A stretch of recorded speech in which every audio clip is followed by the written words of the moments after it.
Me voy a presentar. Soy Guillermo García Hernández y soy estudiante de aquí de la preparatoria de Ciudad de los Niños. Entonces, pues yo tengo pensado, bueno, tomé la decisión de estudiar medicina, de querer estudiar medicina.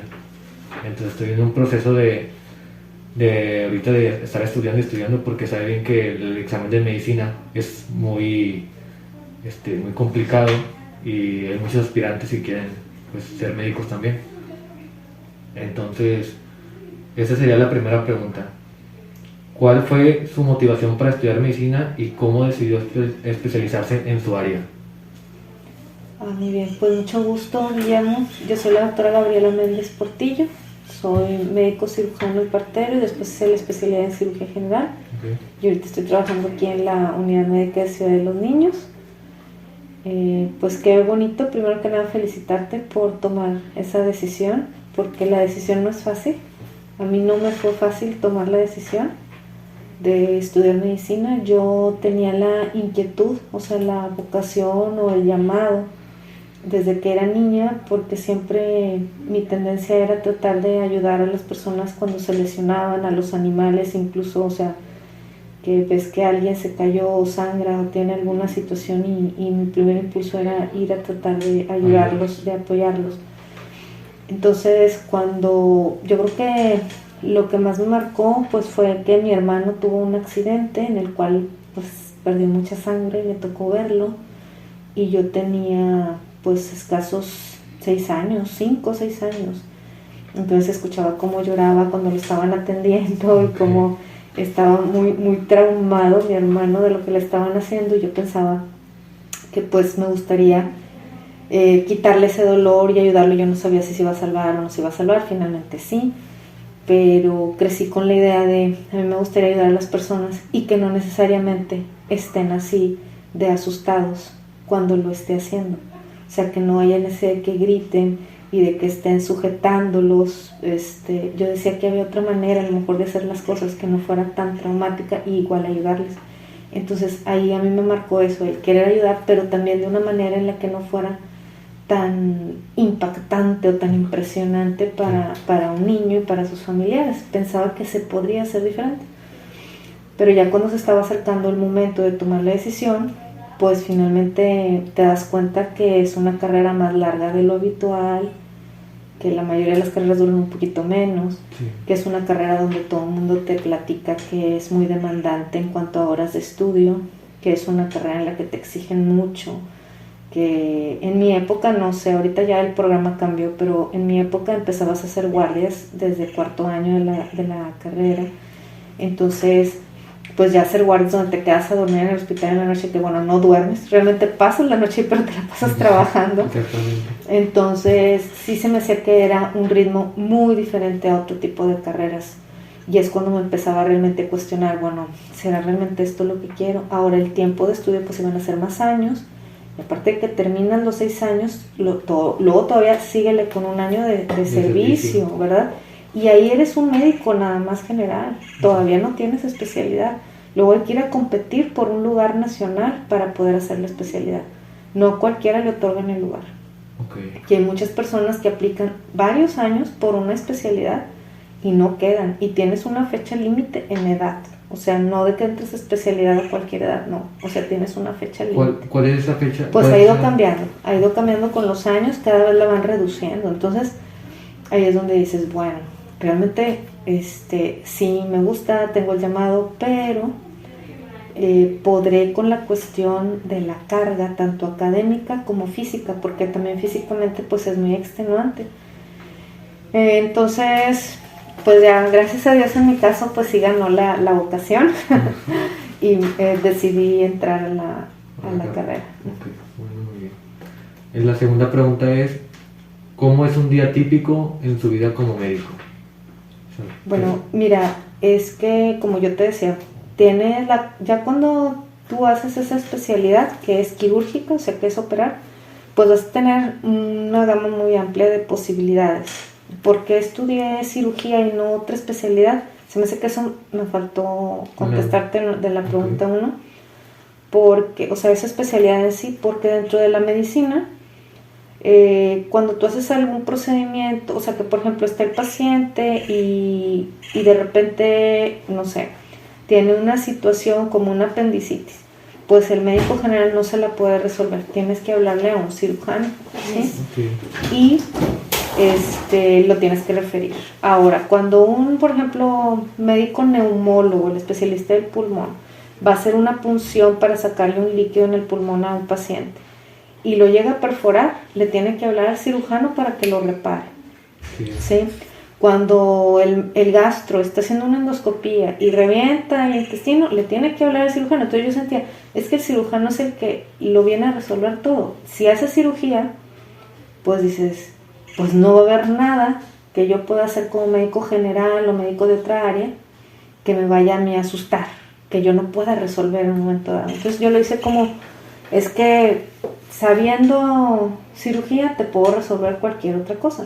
Entonces ese fue el abordaje que yo pensaba hacia un paciente, ¿no? El poderle resolver lo más difícil y ya si trae cualquier otra cosa, bueno, pues ya, más tranquilo, ¿no?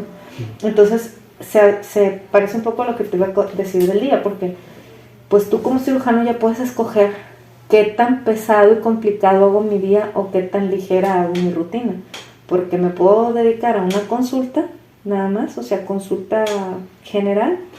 Me puedo dedicar a una consulta de especialidad como cirujano, ver pacientes que me necesitan como cirujano para ver pie diabético, circulación, problemas propios de la cirugía, pero desde mi consultorio, o puedo dedicarme a ejercer en quirófano, ¿verdad? A tener un turno, como en el Seguro Social, que estás un turno operando y sales y ya te desentiendes, o como cirujano particular, atiendes a tu paciente y le das el seguimiento y ahí sí no cortas, o sea, no hay un horario que digas tú hasta esta hora ya me voy a dormir, no, porque tienes que estar pendiente 24 horas por tu paciente.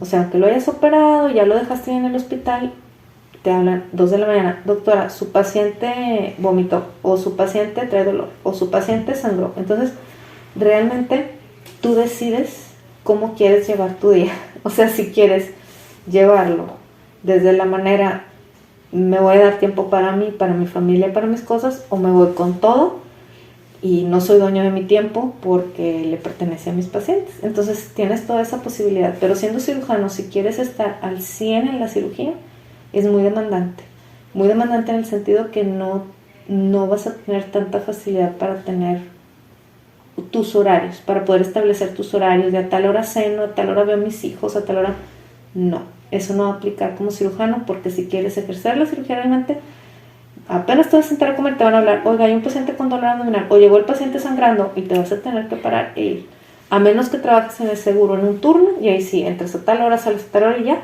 pero no ves la evolución de tu paciente tampoco. Ahí nada más, o estás en operaciones, o estás en donde lo recibes, o estás en la consulta, pero no ves, no tomas tu paciente desde que llega, lo operas y luego lo das de alta. Entonces son diferentes formas de ejercer la cirugía y todas son bonitas y todas aplican, y te digo, tienes toda esa gama de posibilidades de poder ejercer la especialidad que te gusta, y ya tú decides cuál, ¿no? ¿Qué es lo que más te llama la atención?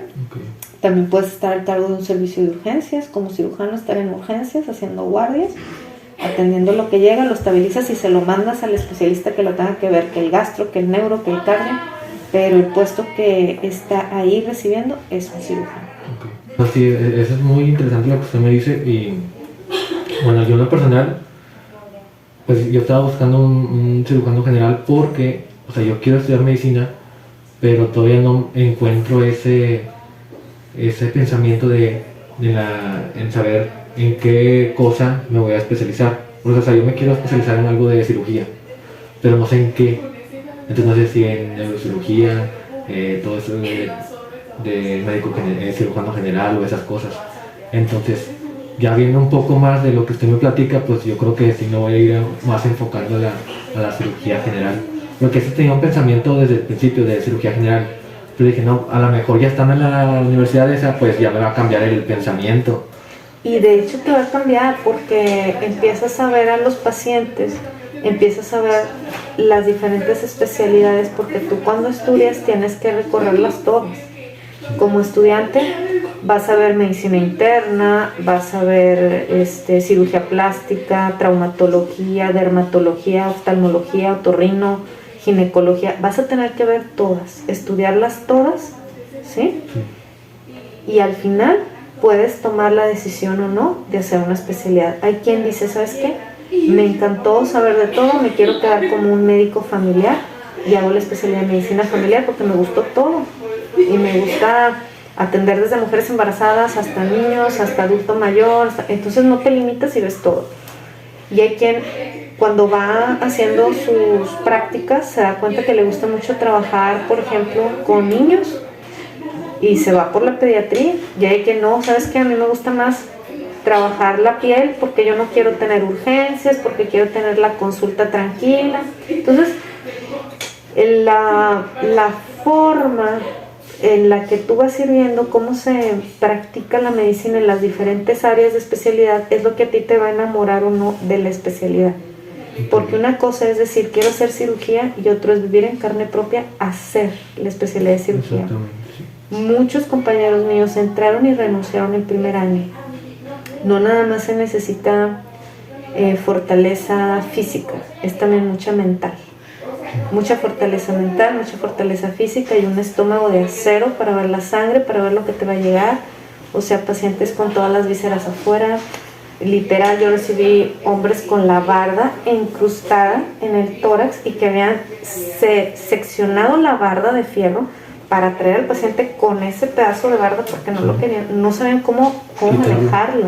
Entonces, o sea, de que te va a tocar ver cosas fuertísimas, fuertísimas. Y donde te estés preparando van a ser hospitales de que te cae todo. O sea, el paciente más grave más te va a llegar ahí porque son los hospitales escuela, ¿sí? Okay, sí. No los privados, los hospitales escuela son los públicos.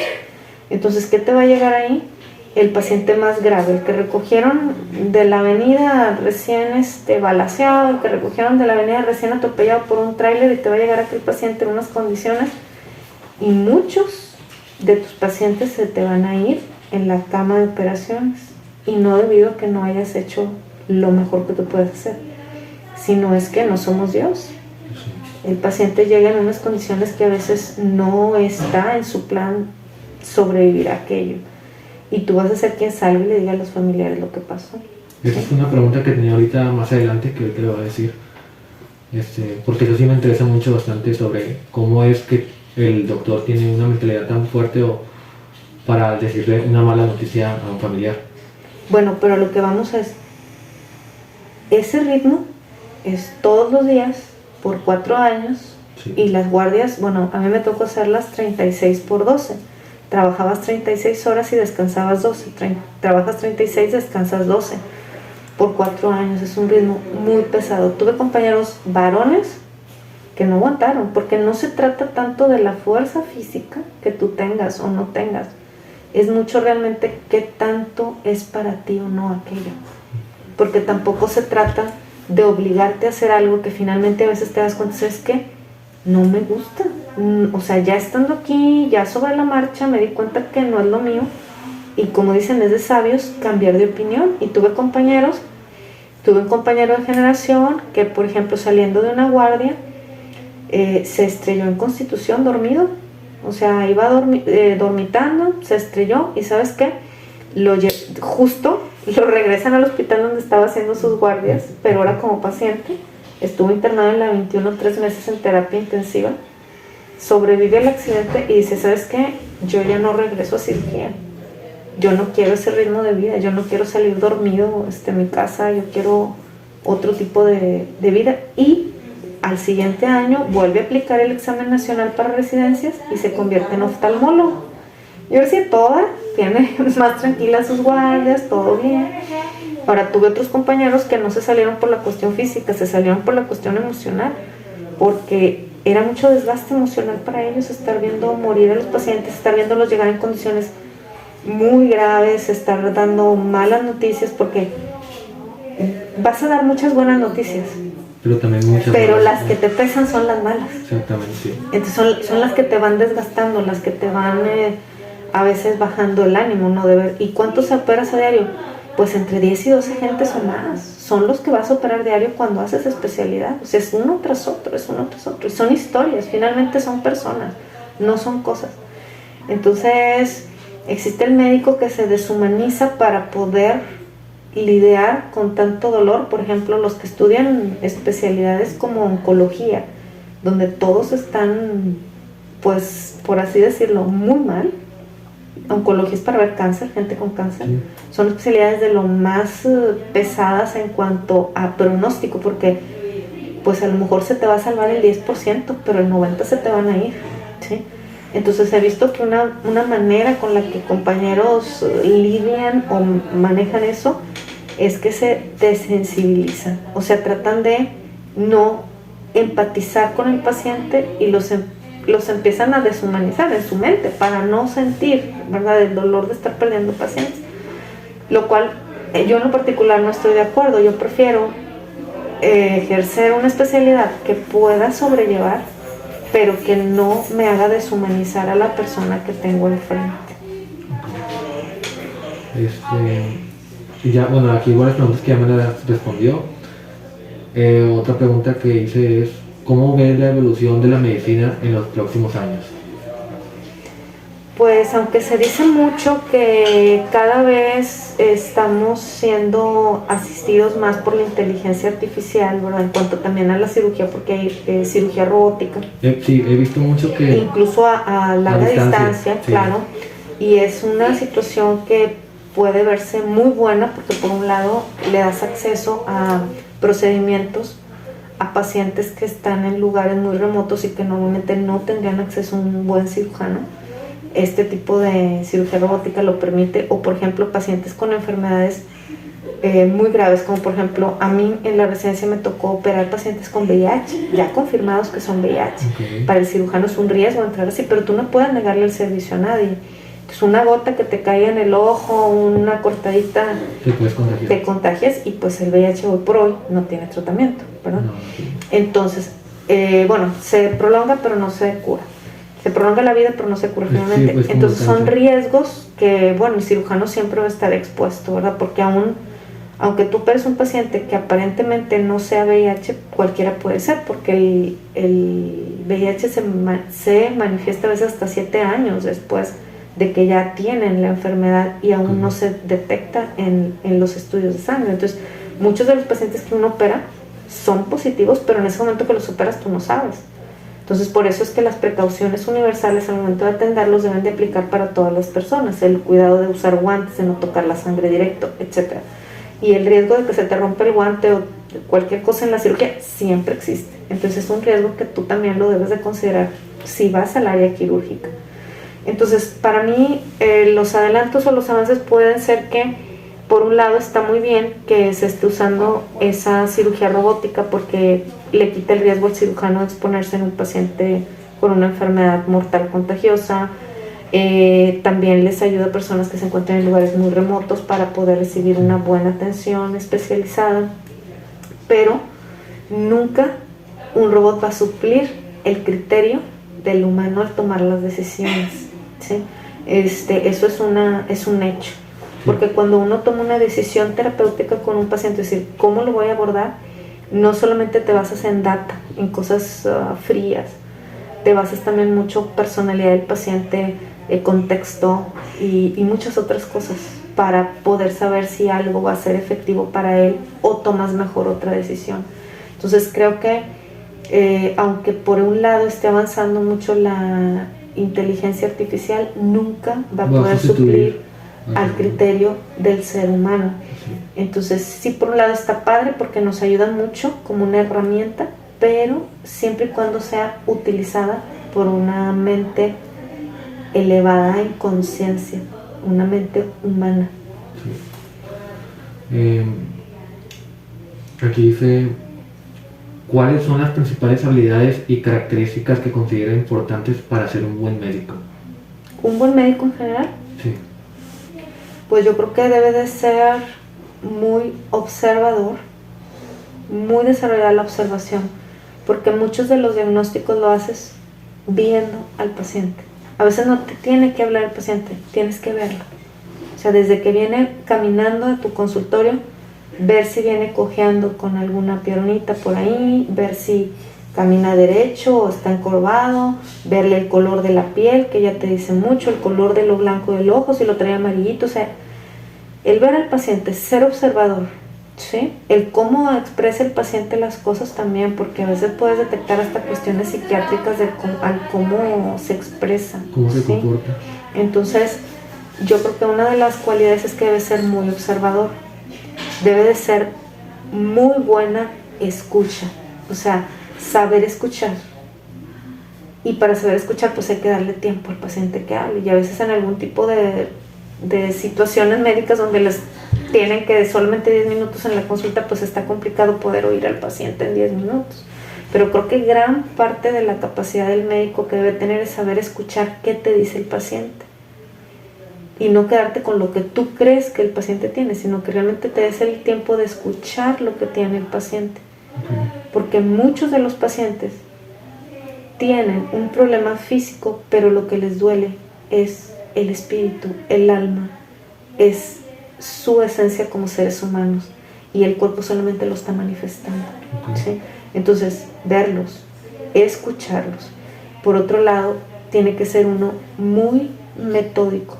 O sea, metódico me refiero a que seas una persona bien estructurada, que estudies bien, que tengas un fundamento siempre científico que te apoye para poder hacer tus diagnósticos y que sigas tus diagramas de flujo de abordajes de pacientes, que no te brinques los pasos, porque cuando uno se brinca un paso, ya nos fue todo mal. Y hay guías de abordaje de cada situación en cada paciente. Entonces, ser muy metódicos en ese sentido, seguir tus guías de abordaje de pacientes, estar bien fundamentado científicamente de lo que tú estás haciendo, o sea, que te respalde el conocimiento.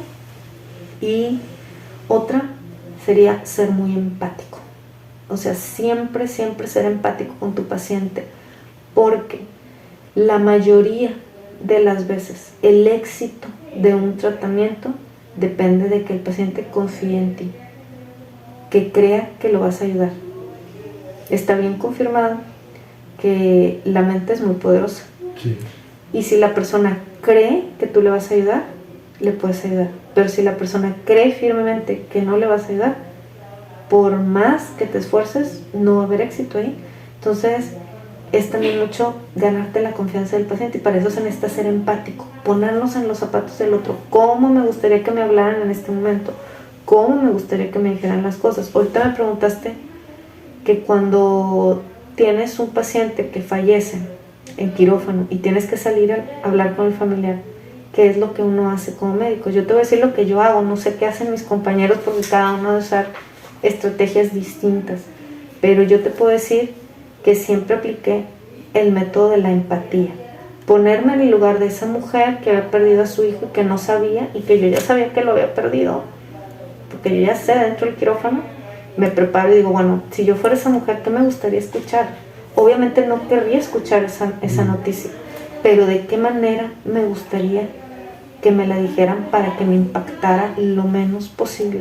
Para que fuera de la manera más amorosa, de la manera más humana, más cálida posible, que sabes que lo que vas a decir va a ser mal recibido por cualquiera, porque lo que quieren escuchar es que está bien familiar. Entonces, la empatía juega un papel fundamental.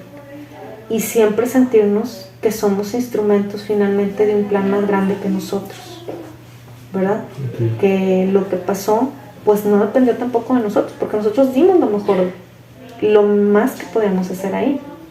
Entonces, tampoco vas a ir como culpándote, no, simple y sencillamente son cosas que pasan, tiene uno que aceptar que a veces puedes y que a veces no puedes. Y en esa situación, salir a hablar con los familiares con toda la empatía posible, también de decirles, hice todo lo que era humanamente posible, que se queden satisfechos de que no hubo más humanamente posible que hacer, que todo el esfuerzo se hizo y aún así pasó aquello, ¿sí? Okay. Entonces eso, yo creo que ahí contestamos dos de las... Sí, contestamos varias preguntas que tenía aquí. Y sí, me contestó una de... Bueno, es una pregunta más. ¿cómo logró superar las cosas difíciles que le haya pasado al momento de ejercer la medicina? Okay. Mira, yo creo que es como todo en la vida, cuando uno estás en cualquier situación de la vida, tanto profesional como personal como sentimental, va a haber momentos en los que las cosas aparentemente no son como tú lo pensabas, ¿sí?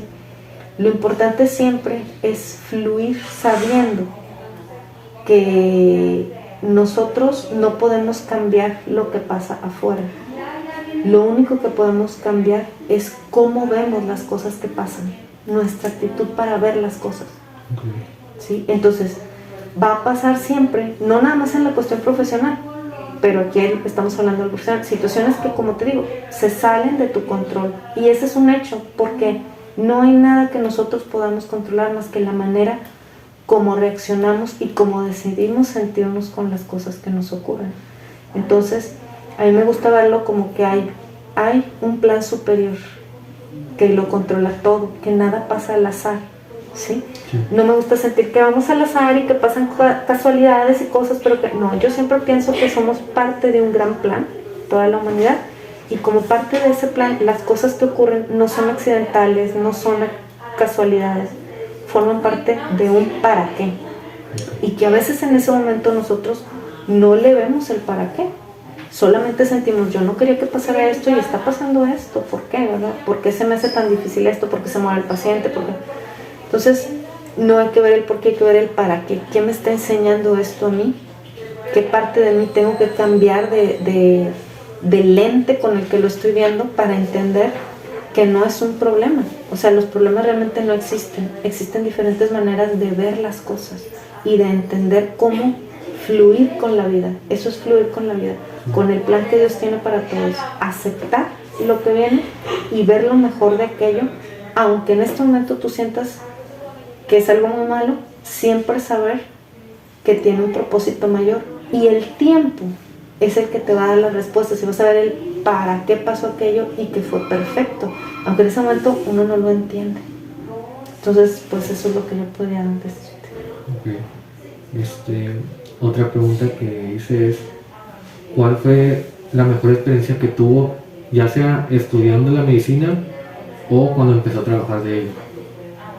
Tuve muchas. La carrera te va a dar muchísimas. Si te decides por esta carrera, te va a dar las satisfacciones más bonitas que cualquier otra cosa o carrera pudiera darle a una persona.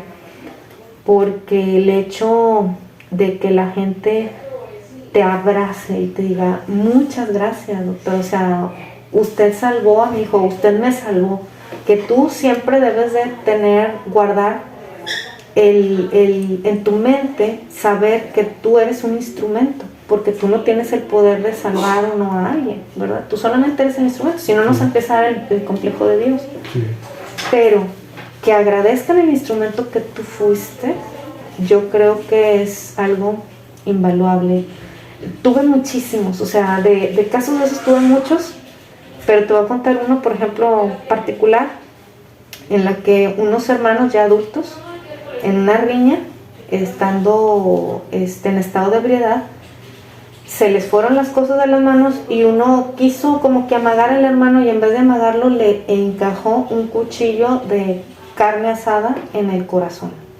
Atiendo a ese paciente, obviamente tú sabrás cómo llega, súper grave, ¿sí? Toracotomía y urgente en el servicio de urgencia, nada más para estabilizarle el corazón, literal, el dedo iba tapando el hoyo del corazón hasta llegar a quirófano, lo suturo, pasa a terapia intensiva, está ahí un tiempo, vuelve en sí y el paciente súper agradecido, pero el hermano del paciente, el agresor, que estuvo ahí al pendiente de cómo salía el hermano y toda en terapia intensiva todo ese tiempo, me dio un gran abrazo, me dijo, no sabe cómo le agradezco que esto no, o sea, haya impedido que esto pasara, porque yo nunca hubiera querido matar a mi hermano y no sé cómo hubiera podido vivir con eso.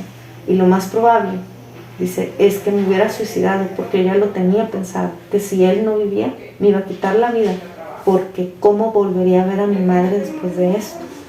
Entonces sentí, bueno, de una u otra manera se salvaron 2 vidas, Sí. ¿no? La del paciente y la del... El agresor. Y te cuento ese, pero muchísimos casos, pero es maravilloso las experiencias que te da la vida en esta carrera y en esta especialidad.